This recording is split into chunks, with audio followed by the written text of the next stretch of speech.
Storytime with Frog is the review of one woman's life who has lived the spectacle of FROG, or fully reliant on God. Not a storybook or Cinderella story, but in fact, the full history of ups and downs, joys and trials of life, the human condition, and this one woman's journey guided by her strength and faith in God. It's not all tulips and roses, but a beautiful rosebush has plenty of thorns. Life is designed to be this way, even when led by Him. Join us for Storytime with Frog with Veda MacGregor and Rob Dalton. Hello, my name is Rob Dalton. This is Storytime with Frog, a PG-13 presentation. I am your narrator and co-host. We are here to talk about the life and times of my good friend, Veda MacGregor. Hello, Veda. Hello, Rob. How are you, dear? I'm doing well. This is the introduction, episode 1, to Storytime with Frog. We're going to take most of this first episode and let you know who we are and why we're doing this and where the title and what the title means and its origin. So let's start there before we tell people what they're going to hear. How does this come about as a story time with Frog? Let's start with the title. Well, first we giggle first because that's what happened when I was getting the download of information of what this podcast was going to be called. We were in a heart skills class, and I was working a particular topic, and was journaling about it, and I was just taking my download from the Father, and he just said story time with, and I wrote story time with, and then I didn't get anything else except a word, and I was like, no, that's not it, so I just put ... And then I sat there, and I'm listening to the song in the background playing, and I'm like, okay, all right, what do you want me to know? Story time with Frog. What? You want what? ... No. Misinterpretation. Okay, so sometimes I get it wrong. Let me just go back in and get myself centered and balanced. And all right, what do you want me to know? Story time with Frog? No, that cannot be right. What? Story time with F period R period O period G period. Oh my gosh, no. Oh my gosh, no. Because I knew exactly what that meant. Yeah. Well, frogs have been a part of your life as a mascot. Yes. Oh gosh, yes. So to speak. So yes. I felt like it was, well, my nickname growing up was Toad. Toad, Toad. Because I was a frog fanatic. Yeah. And at the time, you didn't understand frog meant what it means now. No. But you grew into that, which is why we're here. Yes. Storytime with Frog is indeed PG-13 because later in life, as we go through her audio biography, we'll get into those more adult elements. But it was difficult for you to believe that the mascot of your life, the frog, turned into a title for a podcast. Yeah, I thought he was out of his tree. Yeah. Literally, yeah. It's like, no. But we're no here. one will understand that. But I love the tile. I love the graphics that you came up with. I'll be narrating and pulling the story out of you and with leading questions. But the most of the content will be yours. You had earlier on had started to build in a way a biography of your life. But it's not easy to write a book. No, especially not for Veda Velveeta. No, Yeah, I'm not a writer. It's difficult to get everything out in a story format. It's in your head perfectly, but you did share with me when we met and started talking about this. And it came with a warning, did it not? Yes, Yes, it came it with a did. warning. I am not a writer. I am not a writer. It was 51 pages of her life, and it was every one or two paragraphs told an element of your story, and it's a quick read, but it's not a book. It's not even a short story. It's a short version of a long story. Yes. So we wanted to get more detail across, and that's why we thought we'd come up with this individual podcast that you were divinely led to proceed with, and I appreciate you choosing me as a co-host. Storytime with Frog is a story about living in faith, living in your own belief system from a child, from a toddler to now. You've had a great relationship with the divine. How do you describe or define that? To describe it, oh my goodness, an earthly language. Let's see. It is a trust in something that's not Okay. that doesn't come from oneself. And to have trust anywhere on planet Earth these days is quite a feat. But to have it from basically birth, Yeah. is pretty remarkable.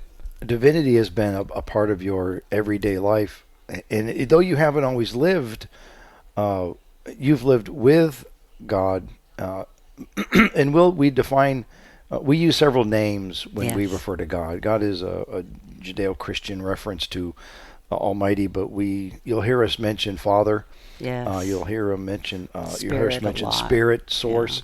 Yeah. There's different I titles. think there's labels books that have been written with just nothing but names for Yeah, Father right. God, don't you? Yeah. I think there's actually books out there that have been written with just names. But it's the reason we're here is to describe that your unique and individual life has been your relationship, fully reliant on God.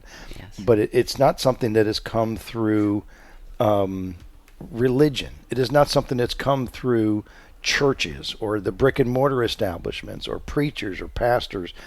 It's been something that you have lived with your own understanding and identity. Yes. Yes. And you listeners will hear about us talking about church, Sunday school, the pastor, the indoctrination, so to speak. But that wasn't really the base of your relationship with the divine. No, not at all. It may have helped Yes. with backstory, with education, with understanding from the Bible and such. But though you did go to a Christian environment in your education and growing up, it really wasn't about your relationship. You grew into that understanding, didn't you? Yes, I did, because I landed in a home that was led with unconditional love. Literally 3 generations of unconditional love. Yeah. So they're the examples that were set in my home of origin. Yeah. My parents loved one another. They trusted one another. They worked together. They taught us girls how to do the same, and to have adults trust you, it's a pretty cool thing to happen to a kid. Yeah. To have an adult trust you with adult things. It wasn't just their words; it was their actions. Yes. Yeah. They led from the front. Yeah. That's what I call it, leading from the front. Yeah. Where you walk it. You walk it.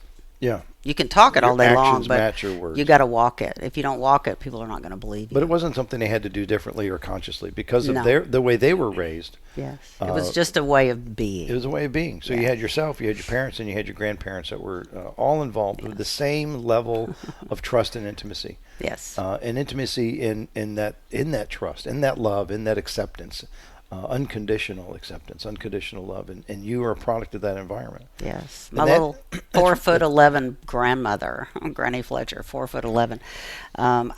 I thought everybody had a grandmother like mine. Right. That when we rolled up to her driveway, she came flying off the stairs. Her feet did not touch the ground off those steps, and she would land right outside the back door of the car. And my dad would fuss at her because he's still rolling. The car is still rolling while she's opening the back door to get to her Wasn't in park grandchildren. yet. No, it was not in park. She was that way about garage sales too. So Yeah. Granny had tendencies to try to get in or out of that car before it stopped moving for her reasons alone.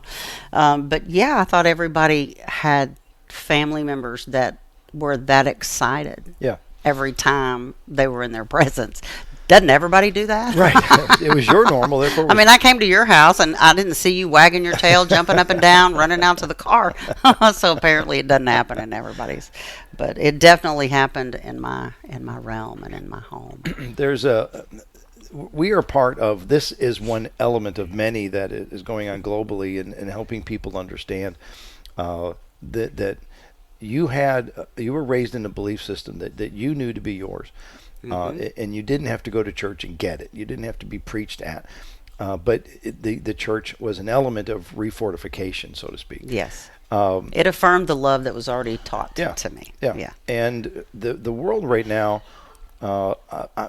you work with the spirit realm, as do I, as a medium, and the information we get and some of the stuff I've gotten lately is that the globe as a whole is shifting over the course of a 4-generational shift from out of the religion, the brick and mortar structures, the Sunday schools, and the indoctrination, the protocols, the dogmas of religion.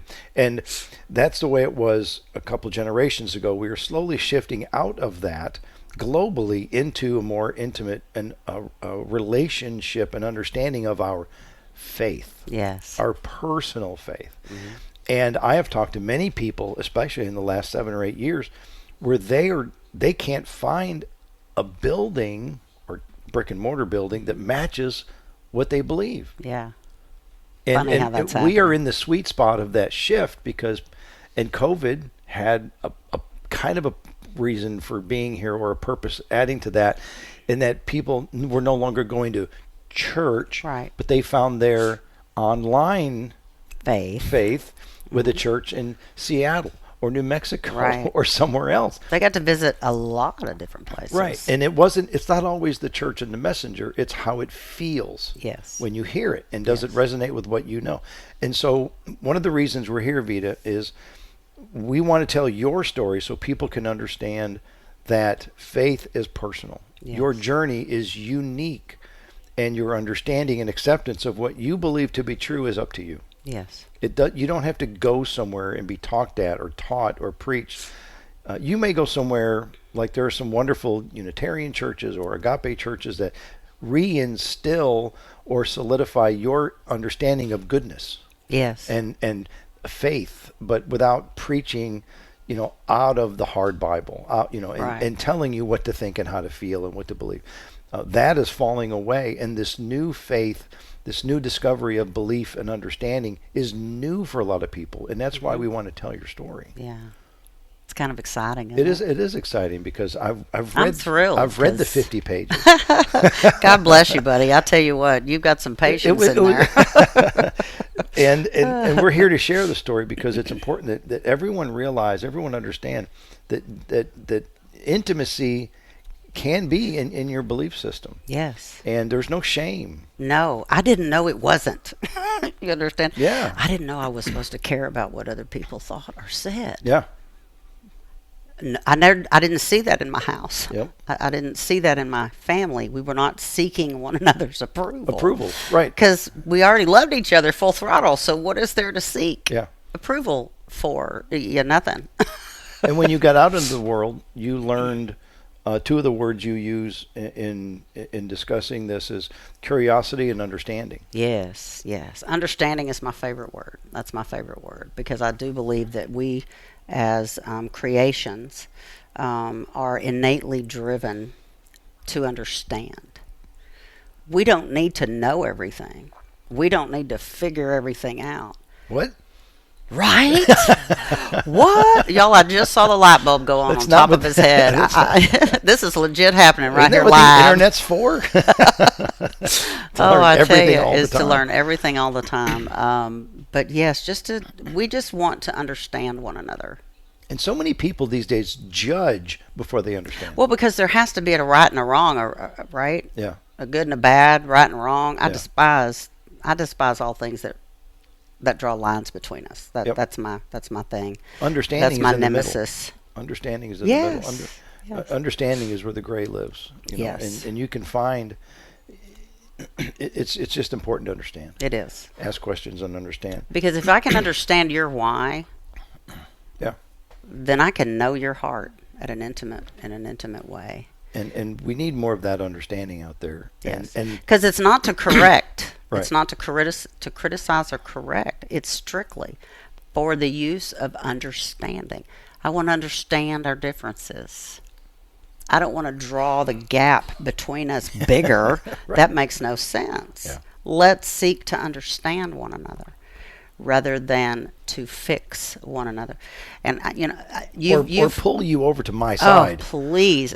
I'll tell you what. There's a lot of that going When on. y'all come into our when y'all come into our hard skills classes, that's one of the first things you're going to hear from our leadership is if you came in here to give me opinions, advices, or fixes, you are in the wrong space. Yeah. Because that is a room that is safe from getting opinions and fixes from other people.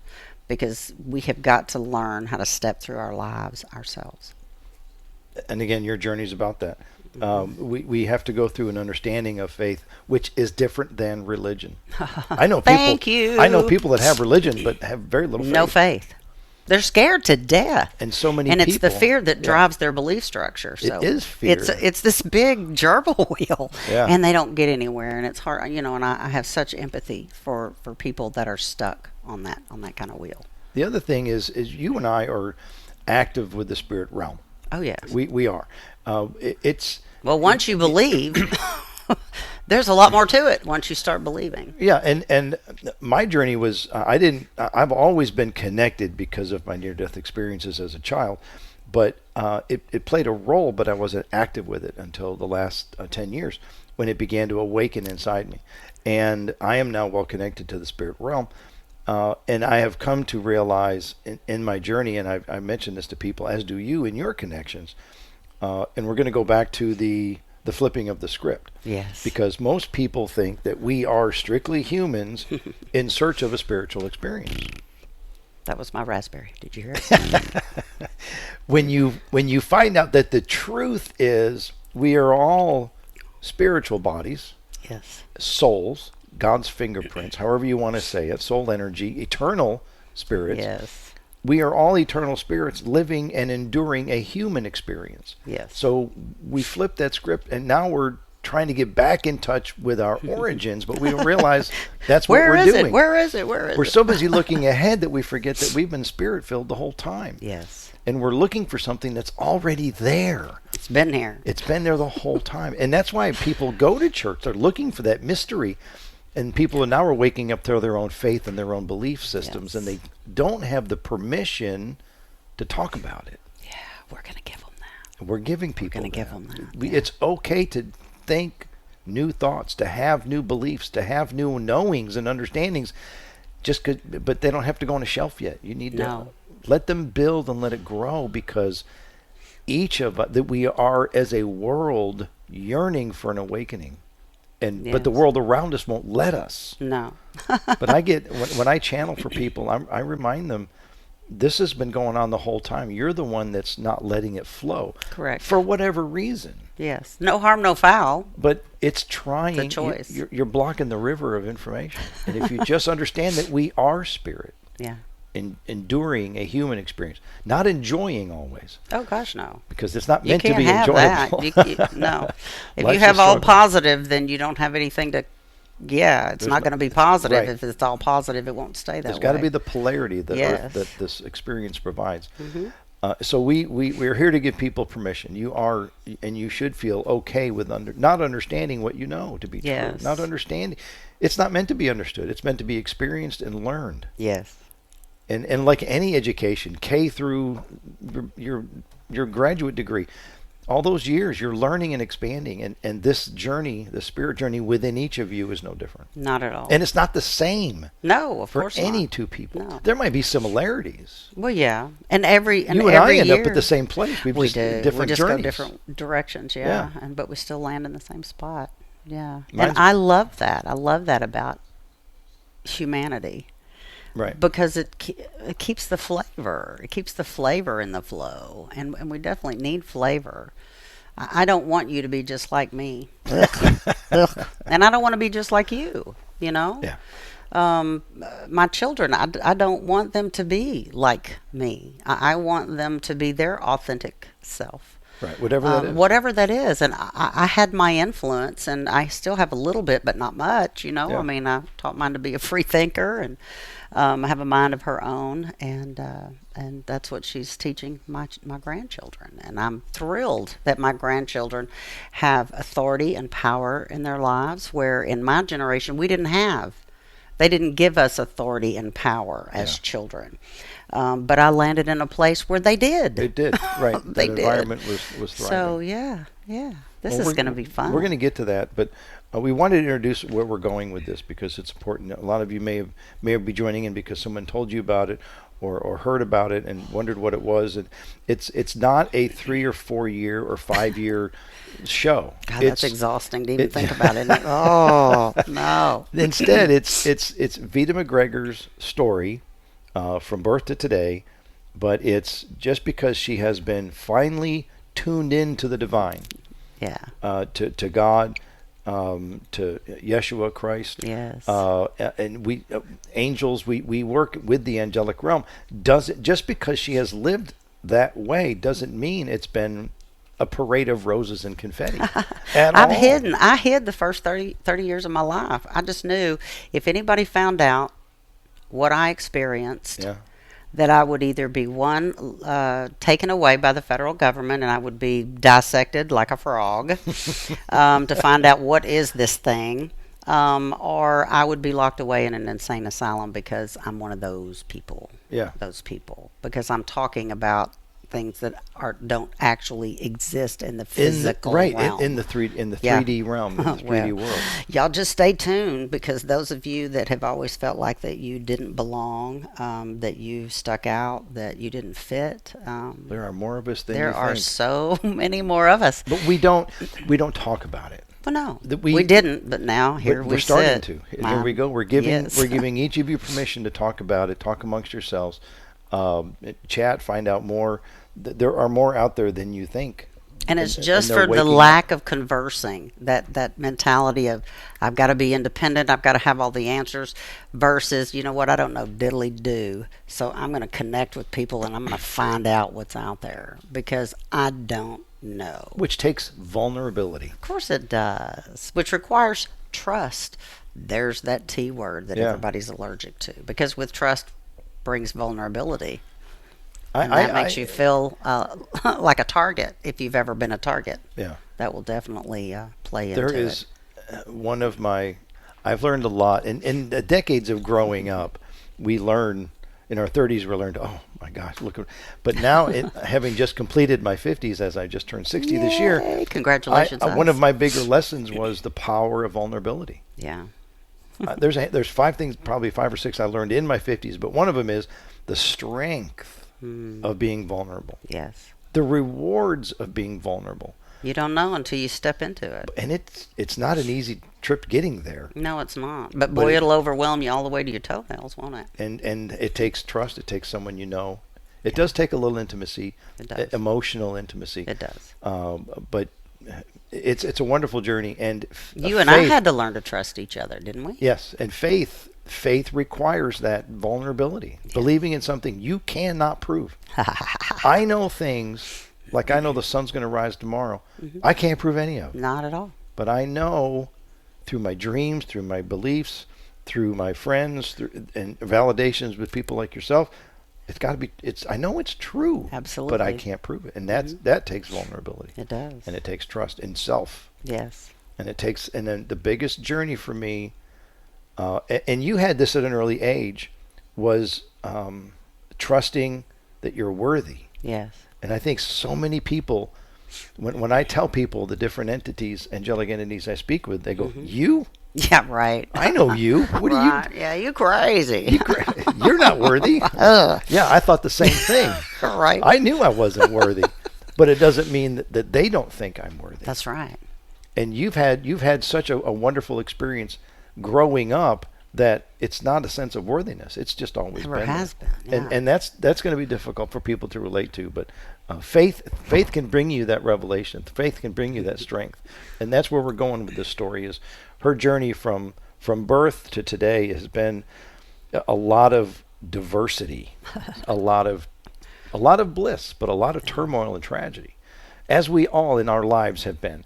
Yes. We're not going to highlight anything above anything else. But the journey as a whole, as you hear at the end of however many episodes this take, it's basically an autobiography. And that's all we're doing, is we're sharing one person's journey through faith. and it's highs and lows, all of it, and it's a bag of mixed blessings. It is. Well, you got mountaintop and valley time. Yep, You know, it takes both. It does, and I've always loved valley time so much more than mountain time.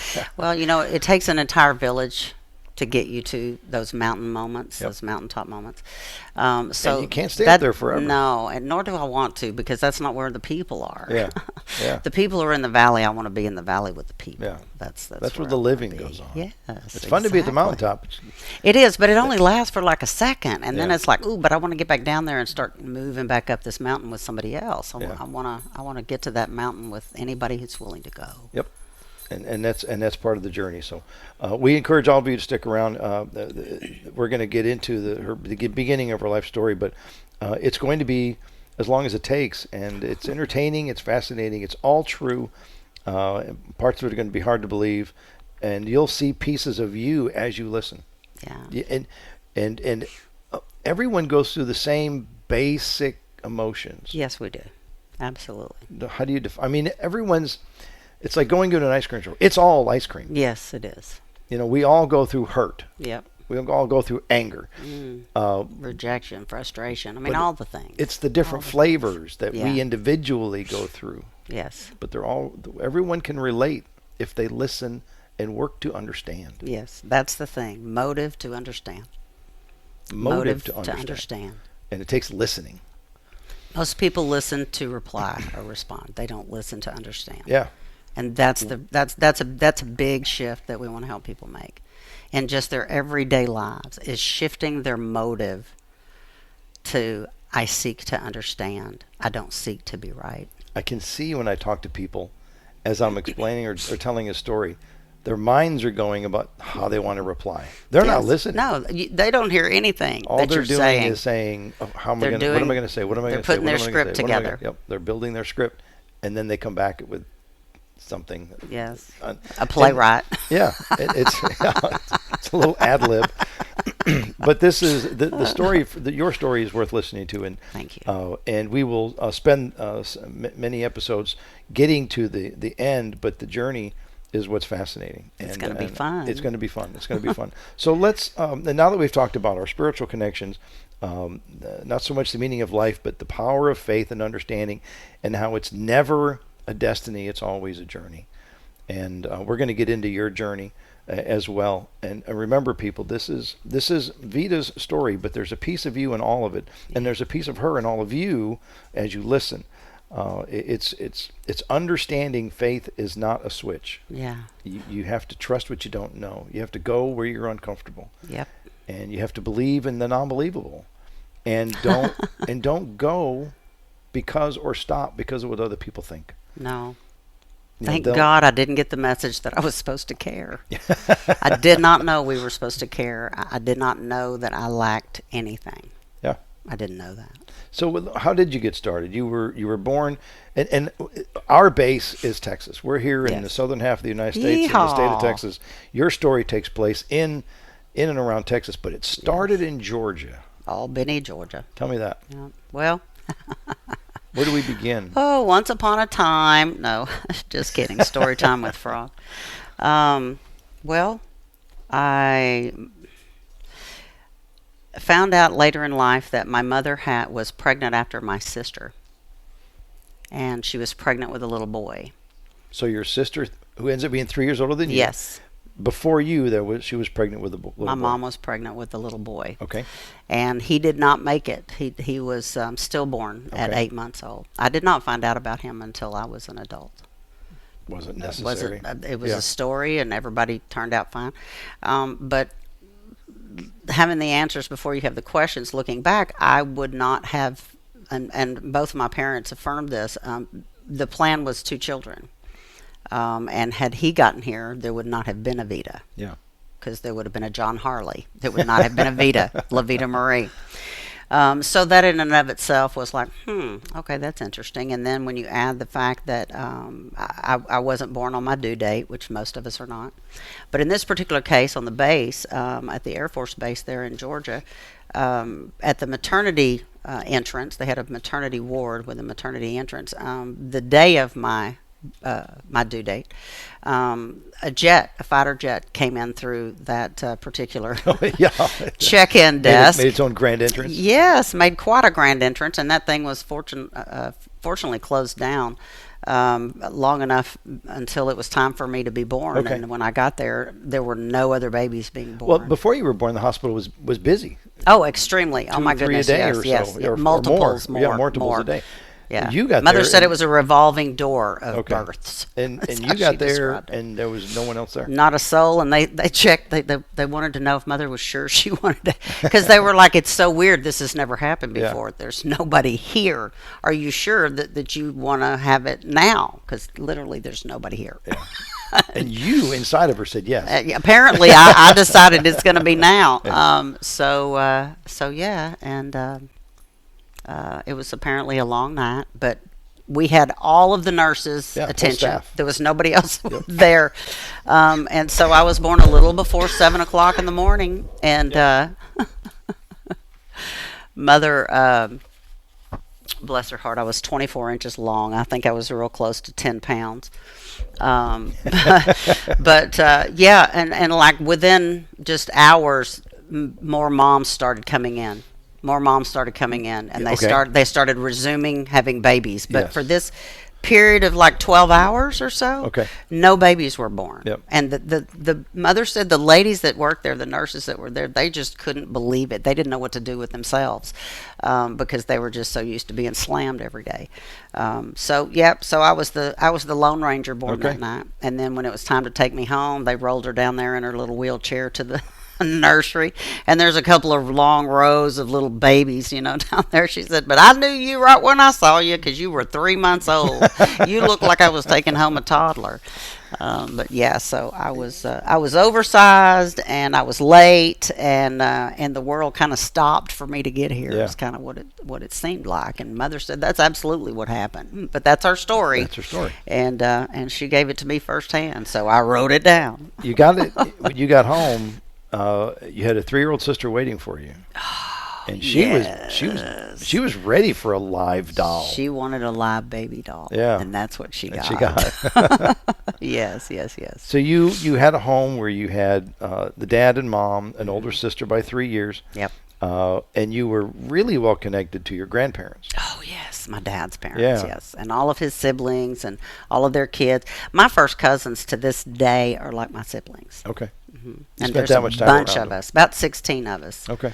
Well, we started 16. We lost a few, but yeah. And that thriving and welcoming unconditional love and acceptance was with everybody. It was wasn't with just everybody. a couple people of No, the family. every single It member. was woven into everybody. Yes. In fact, Jerry will tell you, my husband, he got in the family 33 years ago, a little over 33 years ago. Okay. And he has talked to, over the years, all of my first cousins, and all of us have the exact same story. Every single one of us. From the ones in Louisiana, just all of us. The ones in New Mexico, we all shared the same story, Yeah. because we shared the same grandparents, and, and their siblings and my siblings and all we were just all connected. And we didn't know anything else. Yeah. We didn't know anything It was else. it was just normal. Wake It up and was. that's there it was. A lot of us when we were younger, I know age 1 and 2, we don't have the memories or the need to remember because we're just No. too busy inputting. We're a taking sponge. inputs. Yeah. and but living in this realm, in this love and this acceptance, when did you begin to notice that the divinity was around you? Oh gosh. Whatever Because around me, it was always normal. around It's like me. it's like waking up speaking French. You've spoke French your entire life. But at what point do you realize this is Well, not I know that I always danced all the time. yeah. And people would say that to me. Oh, she's so happy. Oh, she's always smiling. Oh, look at her. She's always singing and dancing. Yeah. Why is she always so happy? Well, I thought everybody was dancing with the number 3. Not that new kind with the 2 loops, but that way, and then that way. the old school Straight. 3. Oh, straight across, Straight across, diagonal, and then diagonal, and then and a then hoop. around. Okay. Yes, I Yeah. used to dance with that. They were all around me. Okay. And I didn't find out, until later that like at 4 years old or whatever, that was a number 3. But I, It could have been a letter of the alphabet for all you know. It could have been. Yeah. It could have been some whole other character, but no, that was a 3. And for me, that's Father, Son, Holy Spirit. That's my trifecta. Yeah. That's my heavenly realm right there. You had those angels attached to you. Most people have invisible friends. Yes. And I had a real special one. You did. I did. Yes. But most kids lose those as they grow up, and they're taught, you're told they don't exist. Your But little imaginary friend, wink, wink. Yeah, yeah. Yeah. But yours never left. No. Because you were allowed and given the safe space to accept it as an actual reality. Yeah. Yeah, my mom was really, really good about that. When I thought I was a dog or a cat, she accommodated me being a dog or a cat. When I wanted to climb trees at 3 and 4 years old and hang out with Jesus all day, she allowed me to do that. And of course, in our later years, when Mother and I would share about these stories, she'd shake her head and she'd just say, "Yeah, I didn't understand why the Father wanted me to let you stay out there in that tree, because it scared the pee, waddle, and doodle out of me." That was my mother's dirty language, pee, waddle, and doodle. But it would scare her. And because you were up in a tree. I was up in a tree, yes. Yeah. And like I had to get something to get up the bark to get to the first limb, kind of deal, like a step stool kind of thing. And and so I would stay up there, and I was on a limb, and Jesus was on a limb, and she would stand at the kitchen window and watch me. And how in the world she was able to find peace, only the Father, to allow me to do that. She said, I kept begging God to get you down, and He just kept telling me to let you up, let you up there, let you up there. And she said I was not getting I wasn't getting the answer that I wanted, so all I knew to do was to just allow it and support it, even though I didn't understand any of it. Yeah. I just knew I had to let you do that. And she did. And she did. And your I say this, your imaginary friend was Jesus. Yeah, he was. And he was not one bit in my imagination. He was as tangible as you are right here. Yes. I'm touching him right now, y'all. I'm touching Rob. Yeah. But it was your life. It was the way absolutely normal for you, and you thought everybody didn't everybody just have Jesus on a branch? And hello, he was telling you about life and about nature. Oh my gosh! And do you know how he stirred up the colors for the leaves? And it was so cool. And he would also show up in your Sunday classes. Oh my gosh, yes. Oh, I still have one of my dear friends from. Well, you know how I didn't really do conflict? I didn't have conflict in my house. Okay, well, I went to Sunday school one time, and my friend Vivian was there. I love you, Vivian. And there was some little fellas in our class, and the Sunday school teacher, we had wrapped the lesson and everything, and we were getting ready to go on out to the big people church. And so as we're filing out of the classroom, I turned around to my friend Vivian. I said, "Oh, that was so cool. Wasn't it Jesus was there with us? Crisscross applesauce. That was so much fun." Well, one of the other little boys turned around, cocked his head at me, and he said, "She's crazy." And he pointed at me and said, "She's crazy." He called you out. Yes. Yeah. She's seeing Jesus. She's seeing dead people. She's crazy. Stay away from her. Well, I was mortified. I was crying. He hurt my feelings. He's making fun of my Jesus in the floor. Well, my friend Vivian, I don't know how fast this happened, but it was really fast in my mind. But she flipped on me, and she turned around. She grabbed that little boy by the scruff of his neck, put him up against the wall. Well, I thought we were all going to die right there, because here's conflict, and her hands are on him. I know we're all going to die. But she holds him up against the wall and says, "By God, if she said Jesus was in the floor, then he was in the floor. Don't you ever say anything like that again." Blah, blah, blah. Well, scared him so bad, he just got out from underneath her and ran out of the classroom. I thought we were all going to get in trouble because she put her hands on him. Yeah. Well, she's still my hero today. And because she has some brain injuries and stuff, and she has a computer actually in her brain. She doesn't carry that memory. And I said, well, that's okay, Vivian, because I can carry it for the rest of your natural life and then some. So just be knowing I've got this one. Those moments in kids' lives can alter their course. Totally. It totally altered mine. Look how I still feel about it. But yours went in a positive direction. Yeah, it did. It did. Because you had the support of a friend. Mm-hmm. And most people would fall victim to what you were feeling. Yeah, they would have. Yes. And they would have never mentioned it again. No. And there begins the decline and the loss of faith. Yes. Something special. Yes. But you stayed with it, and my friend Vivian protected me. My mom protected me, and my angels from the heavenly realm protected me. It's true. Many, many times. And here we are talking about it. I'm so excited. More stories to come. This is Story Time with Frog. I'm Rob Dalton. Veda MacGregor. Veda MacGregor here. Episode 1 is coming to a close. We encourage you to stick around. We're just getting started, but we wanted to take a majority of the first episode to introduce our concept and our direction. We hope you understand. We're going to talk more about her. We're going to pick up on the next one. When we get together, you and I will pick up right where we left off. But Sunday school was important. The church is important, but the faith is yours and yours alone to learn, to understand, to accept, to believe, to achieve, and you are already worthy. Yes. Find your own faith. Find your own purpose. Find your own message. And grow your intimacy and grow in your faith. Yeah. Because it's there yours. Waiting. It's yours waiting. To find and discover. Yes. And don't let the world define it for you. No. There's only one vote, and it's not yours. It's a higher power. Yes. You can tap in and tune in. And Father Source already knows where you are. Yes. It's up to you to find him. Oh, it's so good. It's so true. So Story good. Time with Frog. I'm Rob Dalton. Vita Velveeta. We'll talk to you. We'll listen to you. Or you'll listen to us. We'll talk to you soon. And hit play as soon as you can. We appreciate you. Ribbit. Thanks, everybody. We'll talk again soon. Bye.